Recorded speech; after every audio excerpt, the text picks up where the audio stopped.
Isroil-Eron urushi, tahliliy xulosa va kutilayotgan ssenariylar.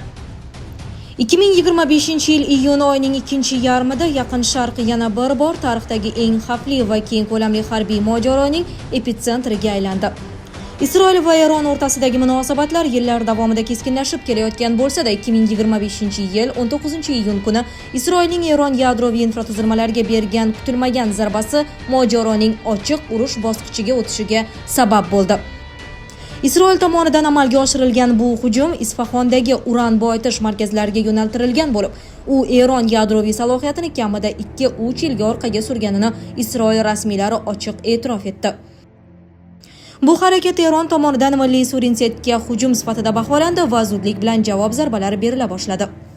20-iyun tongida Eron Operation True Promise nomi ostida yuzlab ballistik raketa va dronlar bilan Isroilning yirik shaharlariga hujum uyushtirdi. Ma'lum qilinishicha, Isroil dronlar va sun'iy yo'ldoshlar orqali Eronning harbiy harakatlarini oldindan aniqlab, ularga rejalashtirilgan tarzda zarba bergan. Isroilning Mossad xizmati tomonidan ichki sabotajlar ham amalga oshirilgan. Bu Eronning mudofaa tizimlarini vaqtincha falaj holatiga keltirganini aytmoqda. Bu shu bilan birga Isroil havo kuchlari Qom shahrida joylashgan va RGC Quds kuchlari tarkibiga kiruvchi general Said Izotni maxsus zarba bilan yo'q qilganini e'lon qildi. Bu zarba Eron harbiy rahbariyati uchun katta yo'qotish bo'ldi. Eron bu hodisalarni diplomatik jihatdan og'ir qabul qilib, Genevada o'tkazilayotgan muzokaralarda qatnashmasligini toki Isroil zarbalari to'xtatilmagunicha hech qanday tinchlik kelishuv haqida gap bo'lishi mumkin emasligini ta'kidladi. Shu bilan birga Eron davlat telekanallari orqali halok bo'lgan fuqarolar va harbiy rahbarlar soni 600 dan oshgani e'lon qilindi. Isroil esa Eronning raketa zarbalari oqibatida 70 ga yaqin fuqaro halok bo'lganini, yana yuzlab kishi yaralanganini rasmiylashtirdi. Mojaroning xalqaro miqyosdagi aks sadosi ham nihoyatda keskin bo'ldi. BMT bosh kotibi Guterres har ikki tarafni zudlik bilan harbiy harakatlarni to'xtatishga chaqirdi. Xalqaro atom energiyasi agentligi esa yadroviy obyektlarga qilingan hujumlarning mintaqaviy ekologik xavflarini alohida e'tirof etdi.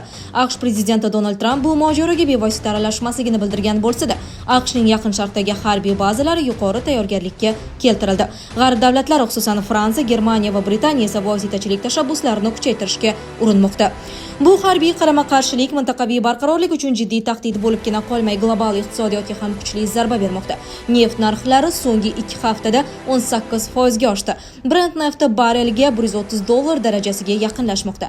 Maersk, CMA, CGM kabi yirik transport kompaniyalari Hayfa portiga kirish-chiqishni vaqtincha to'xtatdi. Investorlar esa Yaqin Sharqdagi vaziyat tufayli xavfli zonalardan kapitalni chiqarishni boshladi. Bu esa global fond bozorlarida ham beqarorlik keltirib chiqarmoqda. Kelajak haqida fikr yuritar ekanmiz, mojaroning rivojlanishi uchun bir nechta ehtimoliy yo'nalishlarni ko'rish mumkin. Birinchi ssenariy mojaroning kengayishi. Bu holatda Eron, Hizbulloh, Husiylar, hatto Suriya va Iroqdagi qurolli guruhlarni to'liq faollashtiradi. Isroil esa yana yirik nishonlarga, jumladan Eronning siyosiy rahbariyatiga qarshi operatsiyalar boshlaydi. Bu mintaqaviy urushga aylanadi. Ikkinchi ssenariy harbiy bosim orqali diplomatik yo'lga o'tish. Yevropa vositachiligi bilan har ikki taraf qisqa muddatli sulhga rozi bo'ladi. Eron yadroviy faoliyatini muzlatadi, Isroil esa havo zarbalarini kamaytiradi. Uchinchi ssenariy ichki bosimlar fonida urushning to'xtashi. Eron va Isroilda ichki noroziliklar urushga barham beradi, lekin bu uzoq muddatli barqarorlikni kafolatlamaydi. Amerikaning Yaqin Sharqdagi urushga to'g'ridan-to'g'ri aralashishi ehtimol so'nggi kunlarda jahon ommaviy axborot vositalaridagi asosiy mavzu bo'lib qoldi. Amerika prezidenti hamon o'z rejalari to'g'risida ochiq gaplashishdan bosh tortmoqda. Men buni qila olaman, bunday qilmaslik ham qo'limdan keladi. Men nima qilmoqchi ekanimni hech kim bila olmaydi, dedi Tramp chorshanba kuni Oq uyda jurnalistlarga. Undan Erondagi yadroviy obyektlarga zarba yo'llashga buyruq berish ehtimolini so'rashganida. Bloomberg qayd etishicha, Tramp Eron bilan bo'lajak muzokaralar ehtimolini istisno qilmagan, biroq ularning istiqboliga unchalik ishonmasligini bildirgan. Gaplashish uchun kech bo'ldi. Hozirgi holat bilan bir hafta oldingi holat o'rtasida katta farq bor, dedi Tramp. ABC News manbalariga ko'ra, keyingi 24-48 soat juda muhim bo'ladi. Bu vaqt ichida Amerika ma'muriyati AQSh mojaroni diplomatiya yo'li bilan hal qilishga urinishida davom etishi yoki aksincha Isroilning harbiy amaliyotiga qo'shilishi borasida qaror qabul qiladi. AQSh rahbariyati shu hafta bu masalani Milliy xavfsizlik kengashida muhokama qilgan. Trampning so'nggi bayonotlari Amerika prezidenti haqiqatdan ham harbiy eskalatsiya variantini ko'rib chiqayotganini ko'rsatmoqda. Bir kun avval u AQSh Eron osmonini to'liq nazorat qilishini e'lon qildi. Eron oliy rahbari Ali Xamanayni oson nishon deb atadi va AQSh uning qayerda yashiringanini bilishini, ammo hozircha uni olib tashlash niyatida emasligini aytdi. Shundan so'ng u o'zining Truth Social ijtimoiy tarmog'ida so'zsiz taslim bo'lish iborasini yozdi. Eron ham eskalatsiya ssenariysiga jiddiy tayyorgarlik ko'rmoqda. The New York Times nashri yozishicha, AQSh razvedkasi Eron AQSh urushiga kirishadigan bo'lsa, Amerika bazalariga zarba berishga allaqachon tayyorgarlik ko'rgan deb hisoblaydi. Amerikaning Birlashgan Arab Amirliklari, Iordaniya va Saudiya Arabistonidagi harbiy bazalari yuqori tayyorgarlik holatida. Donald Tramp Oq uyga AQShning qudrati barcha urushlarni tugatish imkonini berishi haqidagi bayonotlar bilan qaytgandi.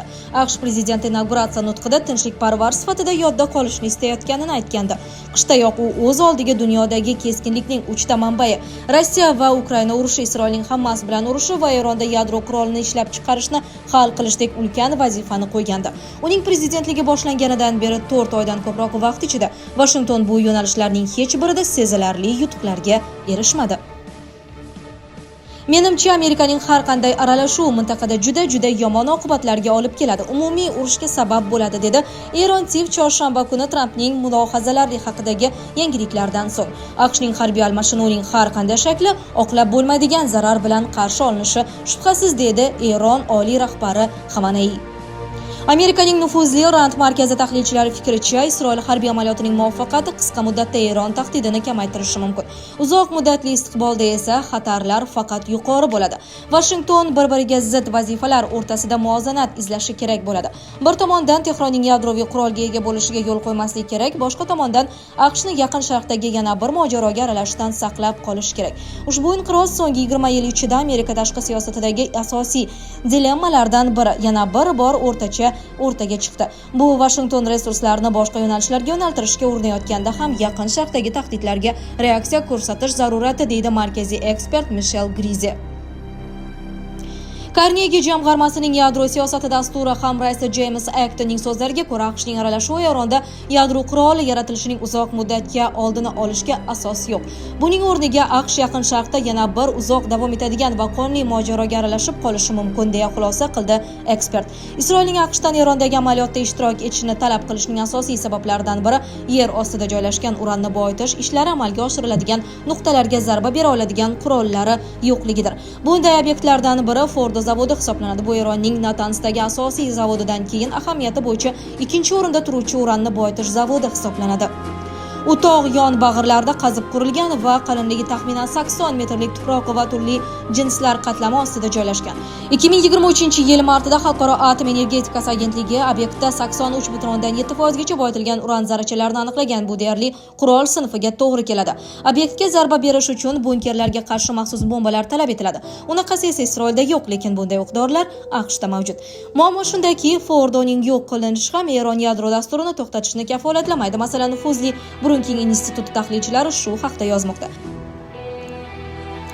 Ekspertlarning baholariga ko'ra, agar bu laboratoriya va boshqa maydonlar yer yuzidan supurib tashlanganida ham Eron yadro dasturini qayta tiklash uchun ko'pi bilan 2 yil yetarli bo'ladi. Ammo bu holda Tehron o'z atom ishlanmalarini butunlay maxfiylashtiradi hamda Xalqaro atom energetikasi agentligi nazoratida istisno etiladi. Bu esa yadroviy obyektlarga qayta zarba berishda davom etishni taqozo etadi. Isroilning ko'plab zarbalari muvaffaqiyatli bo'lganiga qaramay, ko'plab tahlilchilar AQSh aralashuvisiz Eronning yadroviy ishlanmalari masalasini hal qilish qiyin bo'lishini tan olishadi.